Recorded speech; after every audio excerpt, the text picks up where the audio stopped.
for adopting inflation targeting varied. Some countries sought to shore up credibility in fighting inflation in response to rising exchange rate volatility.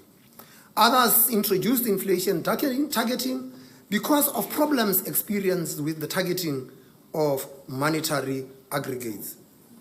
As the 7th governor of the South African Reserve Bank, Dr. Chris Stals, said when he was asked whether the South African Reserve Bank has abandoned monetary aggregates targeting, he retorted, "No, we didn't.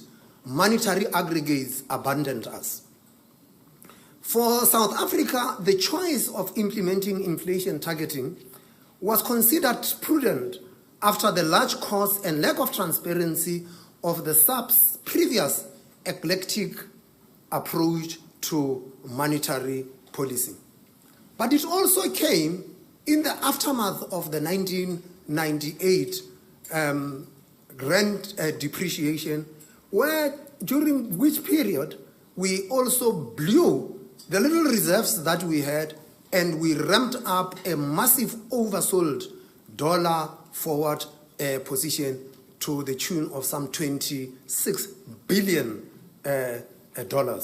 It was not a nice place to be in, and the current head of the Financial Markets Department, Zafar Parker, who is here with us, in 1998, he was an intern in the Reserve Bank, and I am not even sure he knew what was going on at that particular time. And today he will tell you what a futile exercise it is to try and intervene in the foreign exchange market to try and show up the currency. The inflation targeting framework has served us well. Since its adoption in 2000, the South African economy has experienced lower inflation. As a result, we enjoy much lower interest rates. Back in 1998, the repurchase rate was above 20%. Today, the repurchase rate is just 7.5%, which is higher than the lows experienced during the pandemic, of course, but well below the averages of the previous decades. Inflation targeting has also reduced macroeconomic volatility, enabling the economy to better weather the severe economic shocks and crises of recent times, including the 2008 Great Financial Crisis or the 2020 COVID-19 pandemic. The benefits of inflation targeting have made it a popular framework for central banks, and the framework has become a global monetary standard, or as our keynote speaker Claudio Borio will discuss. However, inflation targeting continues to be challenged, with central banks facing various competing demands, including faster economic growth and greater responsibility for financial stability. These have once again come to the fore for both advanced economies, which we will discuss in session 2, as well as emerging markets, which will be detailed in the 3rd session. One particular issue that both advanced and emerging market economies grapple with is making sure that their targets are efficient and fit and good, and useful definitions of price stability are identified. Most advanced economies have settled on maintaining inflation targets at 2%, while emerging markets are closer to the 3% mark. Early adopters of inflation targeting have updated their frameworks to better reflect changing realities on the ground, with Armenia being the latest central bank to also reduce its target to 3%. In this respect, the South African target is now rather dated, reducing our competitiveness and opportunity to generate faster and more sustainable growth. In session 4, we will have the opportunity to discuss what a more optimal inflation target for South Africa may look like, especially in the context of structural rigidities. We are excited to have conversations with prominent thought leaders in the field who will be also able to reflect on these and other issues facing inflation targeting central banks.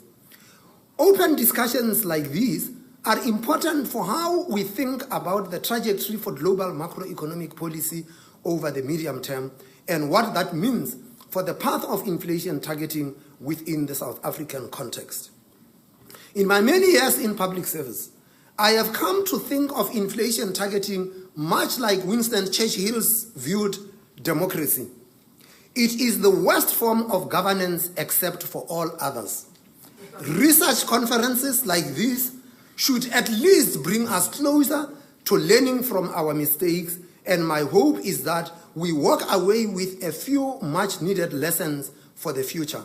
What I'd like to do is to stand back, therefore, and to provide some personal perspective on the success and limitations of what has become the de facto global monetary standard, that is inflation targeting. And basically, I would say two key takeaways from my presentation. The first is that inflation targeting has clearly achieved what it was designed to achieve, that is to help deliver an era of price stability.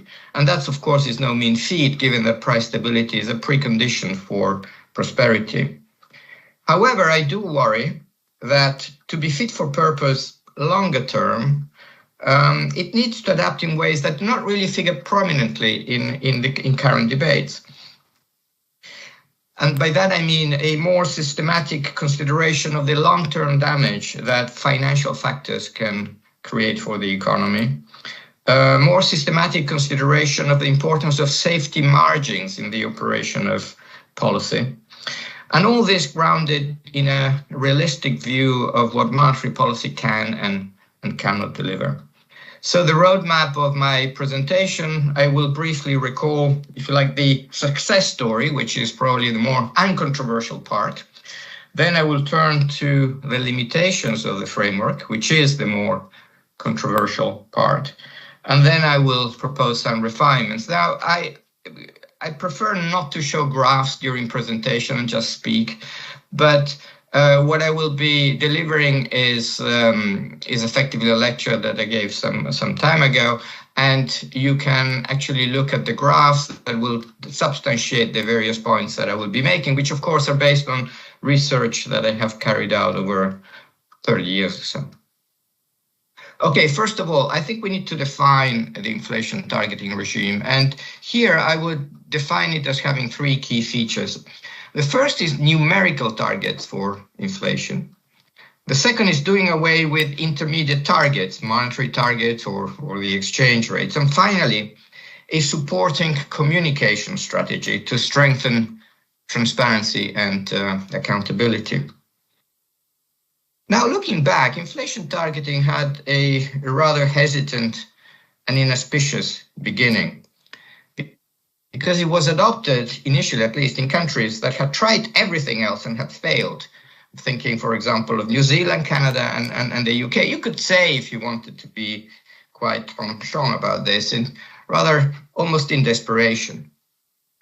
Moreover, compared with the intermediate targeting strategies that it replaced, it represented a certain leap of faith.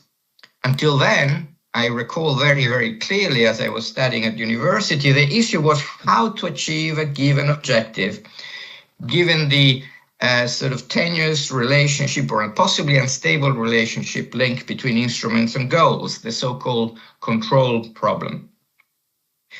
Inflation targeting, in contrast to monetary targeting or an exchange rate peg, was rather silent about these issues. He basically said, well, let me control the interest rate, a very, very short-term interest rate, and through this, I will ultimately achieve inflation directly without having to go through any other particular anchor. Now, prima facie, you could say, it smacked a little bit of a case of if you cannot will the means, will the end. Now, despite this inauspicious start, inflation targeting has gone from strength to strength, as we know. It has been adopted widely across the world, and it has passed what I would call the defining no regret test. That is, no countries that has adopted the regime has actually dropped it. And judged on its explicit objective, it has been a success story. Inflation has generally been stable across the world. and the regime has coped with a surprising recent surge in inflation quite well. Now, to be sure, circumstances did help, and I will say more about this in a minute. But the role of inflation targeting in hardwiring a low inflation regime, I think, is undeniable.